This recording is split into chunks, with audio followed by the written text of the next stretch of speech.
Hey everyone, welcome back to our channel. We're the Dawnties. My name's Richele, and today I'm going to walk you through some tips and tricks. If you don't know how to draw, this is going to be a game changer.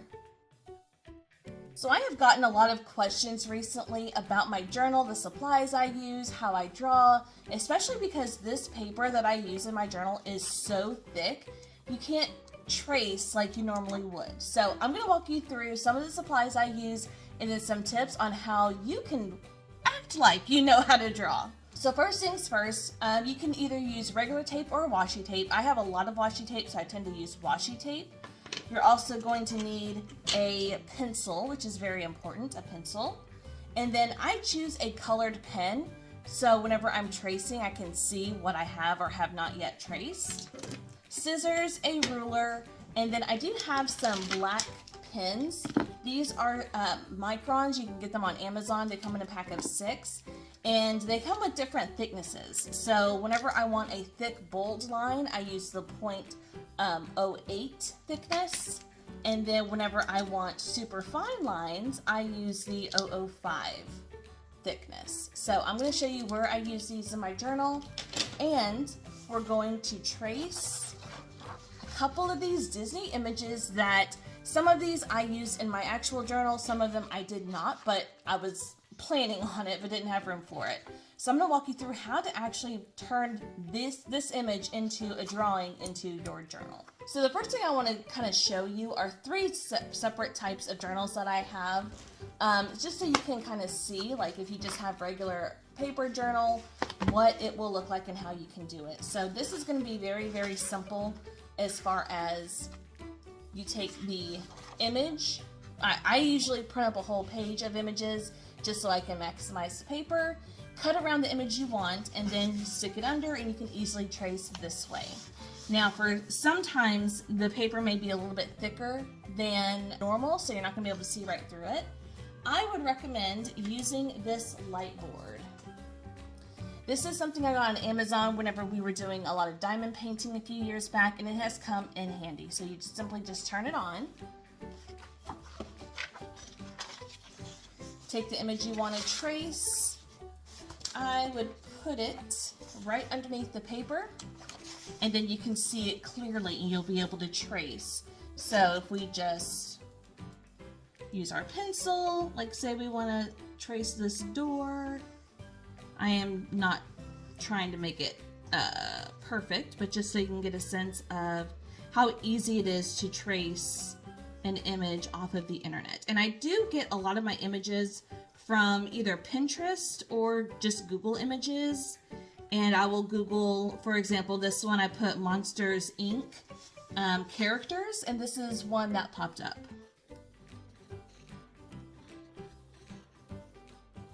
Alright, so if we just trace the door, you can now see that is the outline of the actual door minus the characters. So you can do that with any of this.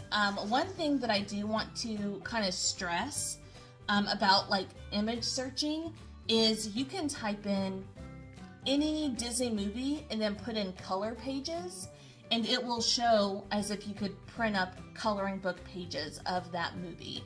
So that's where I find a lot of my images too. If I can't find one that I'm looking for, or if the image from the actual movie is too detailed, I may say Monsters University or Monsters Inc. color pages, and it'll be a lot simpler of an outline, especially when it comes to like Sully's fur.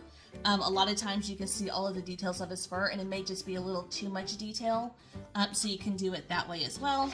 And that's where this Toy Story logo came from. I just put Toy Story color pages, and I really liked this logo. So for this, the reason why I would cut it out is so you could actually, move and turn it wherever you want to on the page. And again, it's just a simple outline. It's easy to see through this paper. So this is going to be a standard, just a regular notebook paper you would find at any store, any stationery aisle, things like that. Then I have a Disney one. Now, I don't know the thickness of this one, but I thought I'd try it out with you guys and see if it's as thin as that first one. So let's see, let's try to trace this penguin. So you can't really see it through the paper right here, but if I turn on the light, there he is. Now you can easily trace it.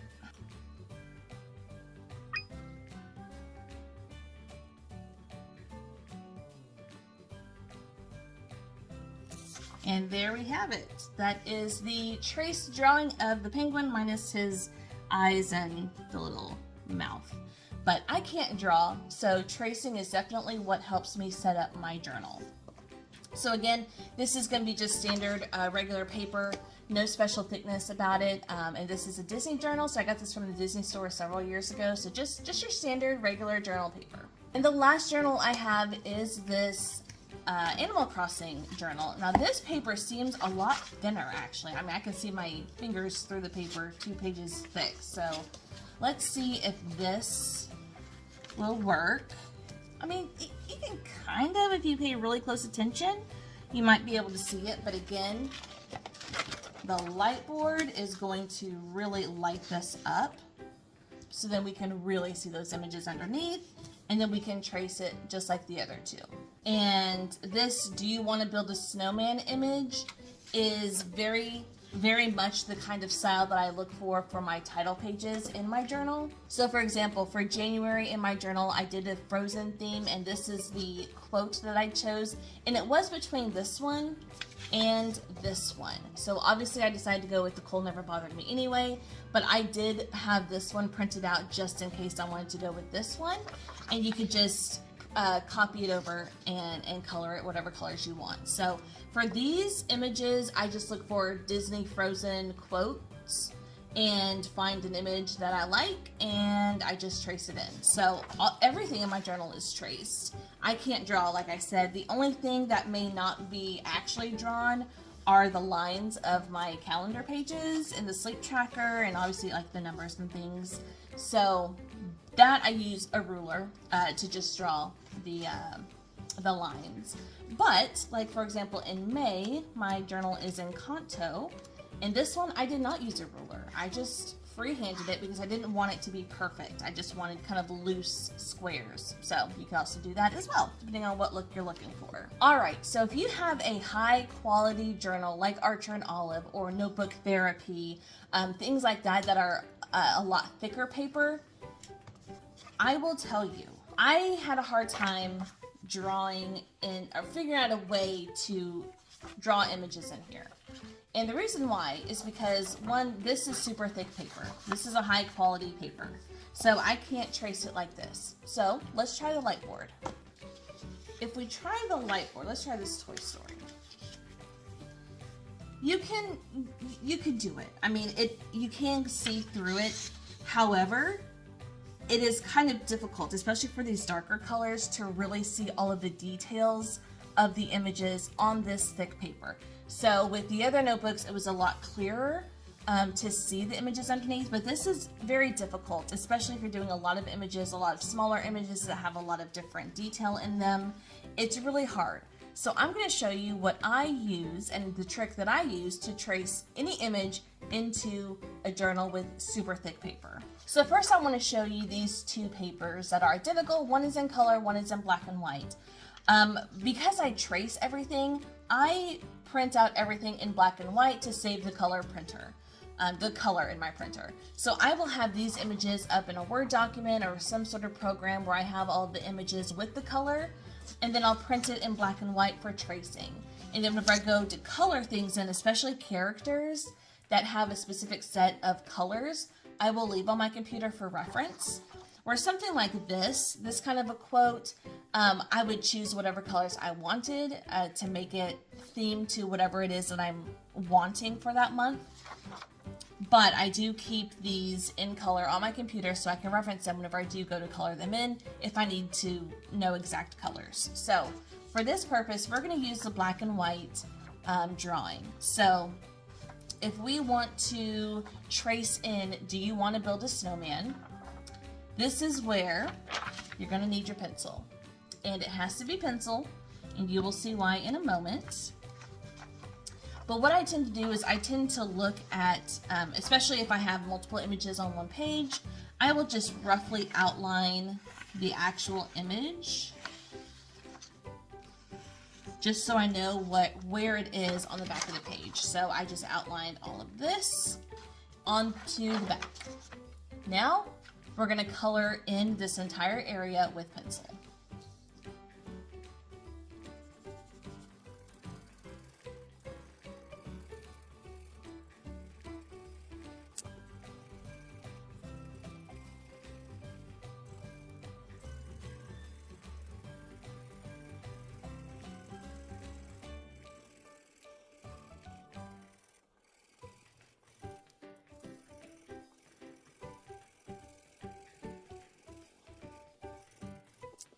just like that. It doesn't have to be super dark, it doesn't have to be even as far as the shading. You just want pencil all in the area of where the image is. So once that is done, this is where you will take your scissors and you will cut out the image. And this will help too, to make sure on the back that you got everything shaded in pencil. Now I left a little room around the edges because we will be using tape. So this is the image, and yeah, basically everything is shaded. So we did a good job there. So now let's get our journal. All right, so once you have your journal, this is where you're gonna choose where on the page you want it. So if you have a smaller, like on my calendar pages, I have some space onto one side, depending on where I align my calendar. I will put it wherever it is that I want it on the page. So this is gonna be an example of what I did with all my title pages. I would basically center this to the best of my ability. And then, or you know, wherever it is I want it, then I'll take my washi tape to tape it down.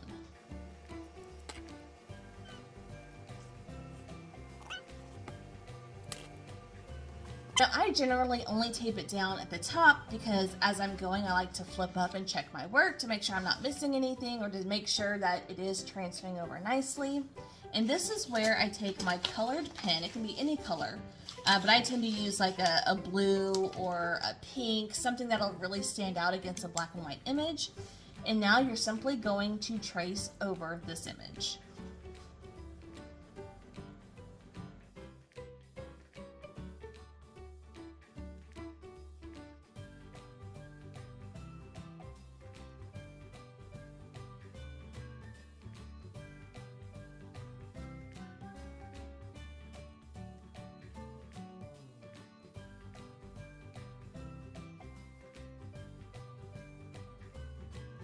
So for the purposes of this video, I'm not going to trace the entire thing, but I want to trace some of the doodles. I love the little swirlies, a couple of the letters, and then of course Olaf. So because you had everything in pencil on the back, anything that you put pressure on top is going to transfer over. So if you lift up your paper, you can see everything that I just traced from this image. And once it's all traced, you can take it off and you can see what it is, and it'll be in pencil, and then you can just color it in, trace it with pens, markers, anything that you want. So I just wanted to give you guys an idea of what all goes into making this journal the way that I did, with all of the letters, all of the fonts, all of the images. They're all from Google, from Pinterest, and I simply traced them. And because this paper is so thick, I had to trace it this way for every little thing. So I just wanted to give you guys a heads up on what it looks like and how I was able to make this look like I drew it, because I certainly did not. I cannot draw to save my life, but I wanted to share that with you since I have gotten so many questions. Some of my favorite supplies that I use in my journals are the Archer and Olive acrylographs. These are paint markers or paint pens, which I've never used before until I got these from Archer and Olive, and I absolutely love them. So this is what it looks like. It comes in this packaging, and then it comes in a pack just like this. And I believe that you can buy individual markers if you're looking for certain colors. And I have quite a large drawer full of these acrylographs. So as you can see, this whole drawer is full of different acrylographs from Archer and Olive that I have collected. They are expensive, but I get them mainly when they are on sale because yeah, they can be very pricey. Another thing that I use quite a bit are these felt tip pens. They're called fine liner color pens, and as you can see, there are a ton of colors. And I have a whole drawer full, but these I got from Amazon. They come in a round tube full of just a ton of different colors. I bought one pack for like $12.99 or something like that a few years ago, and I keep them in here. So if I want to do any fine line outlining or any kind of details that are super small fine lines in these drawings that I use, this is where I can kind of color match with the markers or acrylographs that I'm using if these are too thick. And then the last thing that I want to point out that I use are these super tips, I think. What are they called? They're called super markers. These were also from Amazon. This was a large pack. Oh, there's a pencil in there.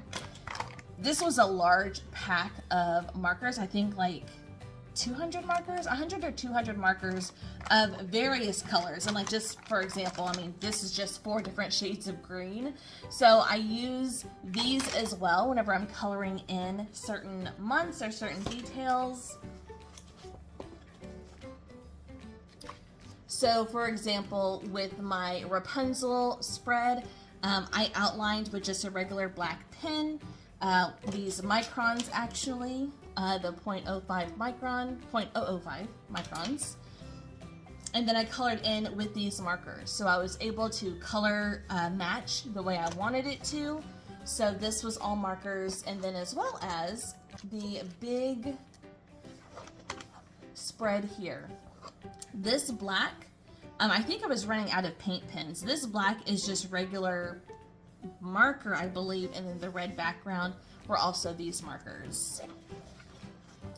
I use mainly the paint pens, the acrylograph pens for my title pages, just because I think they look really nice. They stand out really well.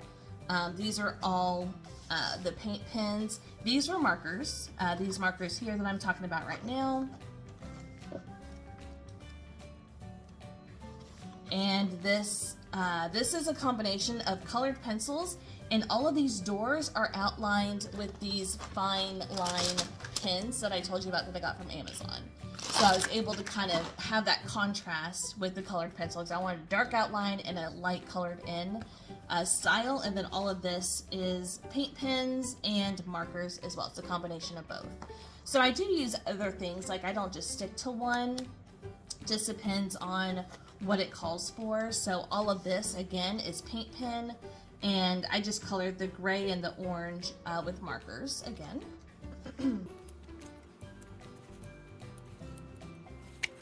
So Zootopia is a little exception. So for this month, I outlined everything in my 0.05 micron. So you had that fine line black outline, and then I only used colored pencils for this month. So as you can see, it's not as opaque as some of the other months, but I wanted it that way. I love Toy Story, of course, and then Frozen. So all of these outlines are these colored pens.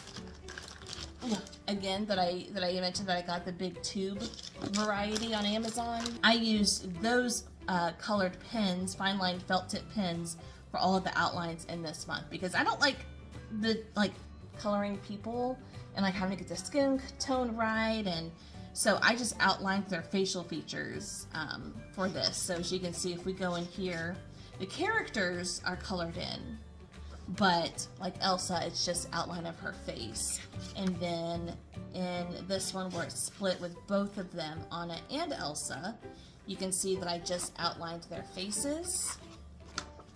And these were using those colored pens, fine line felt tip pens that I have. So I use quite a bit. I do use what I have, and luckily, you know, buying in bulk, you can get a lot of really awesome deals with a large variety of pens and markers and whatever it is. But I like to use pens, markers, acrylographs, highlighters, pencil even, just colored pencils. So I use a variety to get the look that I want. But I hope this helped answer some of the questions on how I was able to put this journal together when I cannot draw anything to save my life, but I am still able to create something really, really fun, really beautiful that I'm able to color in myself. So I appreciate all of the positive feedback and all of the love for my journal spreads that I shared with you guys so far this year. And I hope that this will help show you that even if you can't draw and you have a hard time tracing, this is the easiest method that I have found. Even in journals that have thinner paper, I prefer to just draw directly over the image, because, for example, if I really was to use this in my journal, all of these little snowflakes, these itty bitty snowflakes, I probably would not draw. And then with the letters, the build, that extra line around the actual letters, I probably would not include. But then this way you can really see the full image with all the details, and then you can trace what it is you want from that image. So I hope this helped you out. Leave a comment down below. Let me know if you knew about this tracing trick, or if this is something that you might want to try yourself. I remember sharing this trick with my little sister and your favorite Donna, and they were both blown away, and they started tracing anything and everything from, you know, anything that they could find around that was already printed to things that they found online, printed out in trays. Like, they were just amazed. And the thing is too, you don't have to put a lot of pressure to trace this into your journal. You can just, you know, a fingernail swipe down the image is going to leave a mark on the paper that you're drawing on. So I hope this helps you and gives you a little behind the scenes of how this is all put together. But that's going to do it for us today. Thank you guys so much for watching, and we'll see you in our next video.